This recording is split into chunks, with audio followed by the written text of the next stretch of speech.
natin ng sugar.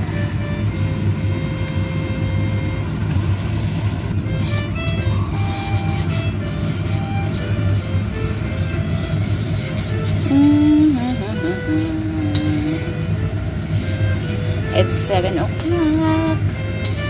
Pero nag-crave si Inday, kaya ito, gawa muna tayo ng dessert. Gawa tayo ng maha blanca. Maha blanca and a twist with fruit cocktail. Sarap to, promise. I made it already.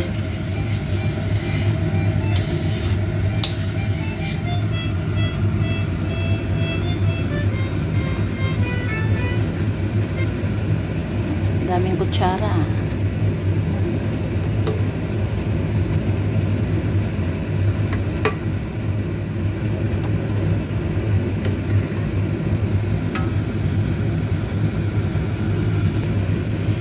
Ito pala dinagdagan ko siya ng sabaw ng fruit cocktail. Dito ko nilagay para i-dissolve natin yung cornstarch.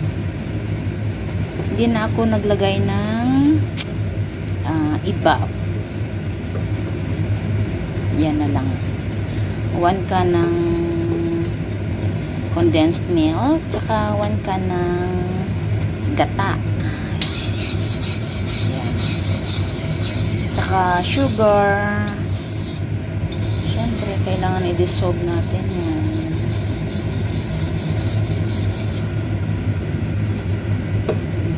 Dissolve muna natin ng maayos.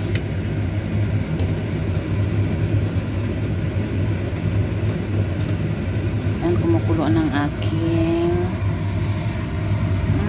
gata, tsaka asukaw, tsaka gata ay condensed milk. Ayun, ano nga ba, tsaka natin ilagay itong ating dinidissolve. Yan, mabilisang dessert.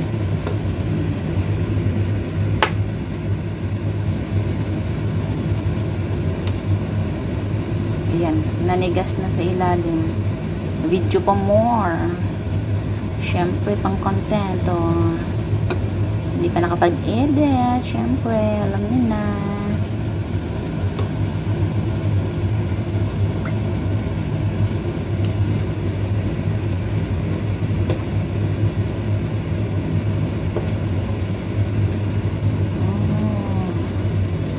Kailangan dissolve talaga natin siya para maganda.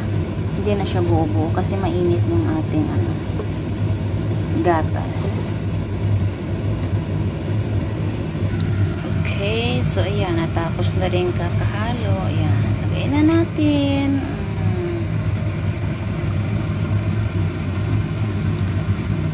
Okay, medium fire muna natin siya para hindi dumikit. Tsaka, sige lang. Halo ng halo.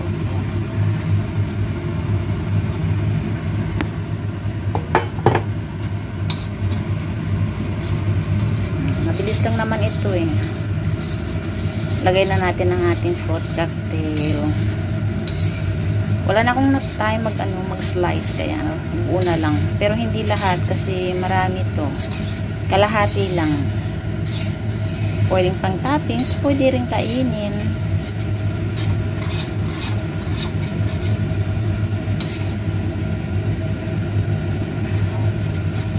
So, ayan. O, yan ang ating fruit cocktail. Huwag naman ubusin kasi medyo marami talaga siya. Yan. Okay na yan. Kalahati.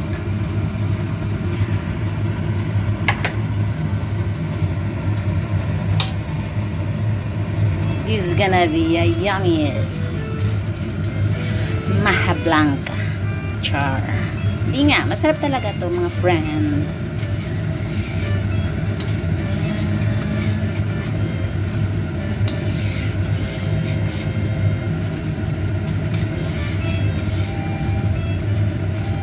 Ganito talaga kapag walang amo. Actually, gabi na sila dumarating, pero talagang amo ko is yung alaga kong bata. Since dinala ng tiyahin niya, pumuntang China. kaninang umaga. Ay, siya. Ano pa bang gagawin natin? Matulog, higa-higa. Bawi-bawi lang. Kasi pag andito naman siya, umaga, tanghali, gabi, yun na yung ating gawa ng ating lunch, dinner sa kanya. Kaya ngayon, self muna. Yan. Gawa muna natin ang pagkain ng ating sarili.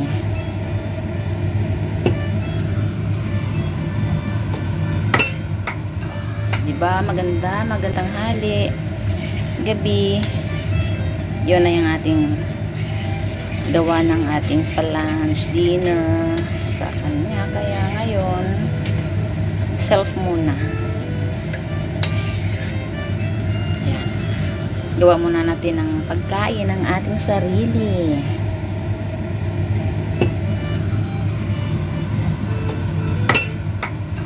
Diba? Magandang kanyang kulay. Magandang buhay, magandang kulay. Lakasan ko konti para medyo mabilis. Di pa ako nakapag-dinner. 7:40 na pala.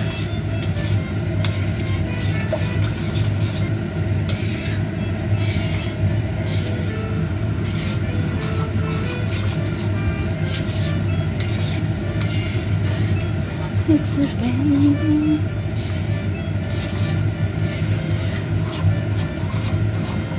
Sige lang, halo lang ng halo ha. Ganun talaga. Pag may tiyaga, may pagkain. Yan. Lapot na siya.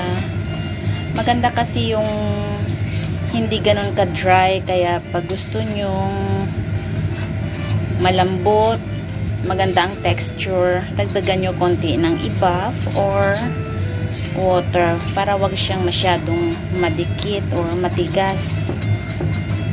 Ayan. Kasi walang available na i-buff, hindi na ako bumili. Tsaka yung sabaw ng fruit cocktail yung nilagay ko na. Ayan. So, ayan, oh, medyo malapot siya. Hindi pa yan luto, pero konti na lang yung kanyang tubig dito sa gilid. Kaya kailangan natin dagdagan ng konting tubig para maganda. So, ayan. Nagdagdag ako ng kalahating can ng tubig.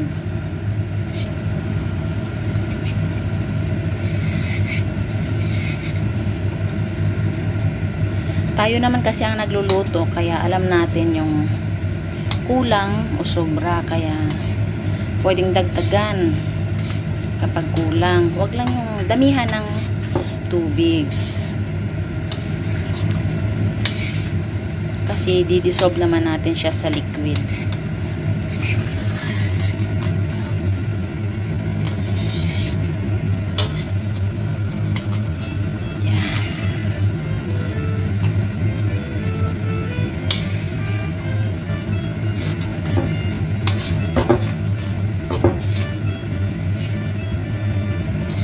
Ito ay 2 cups of cornstarch, 1.5 cup ng sugar, white sugar, 1 can of condensed white sugar, 1 can of condensed milk, 1 can of coconut milk, at saka kalahating can ng fruit cocktail. Ayan.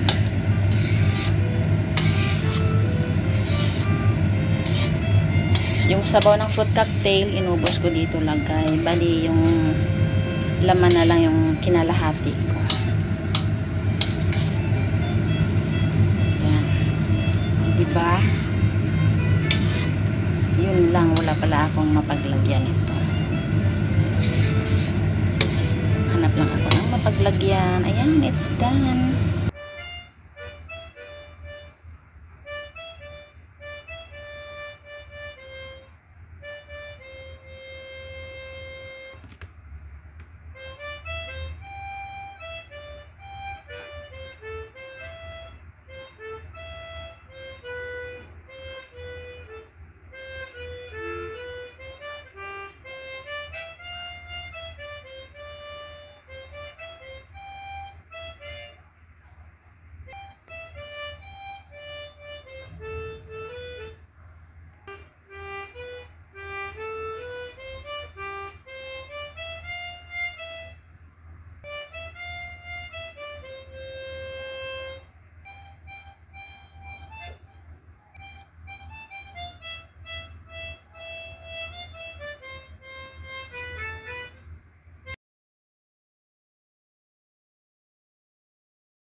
So, ayan ang ating finished product.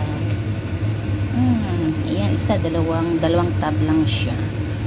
Medyo malaki, kaya yan lang, dalawa. Tsaka ito, syempre pang dessert ko mamaya. After dinner, diba? Tsaga-tsaga. Pag nagki-crave, sige, ayan, gawa-gawa. Thank you for watching, everyone. Hope you like this video. You can try it if you want to. Bye-bye.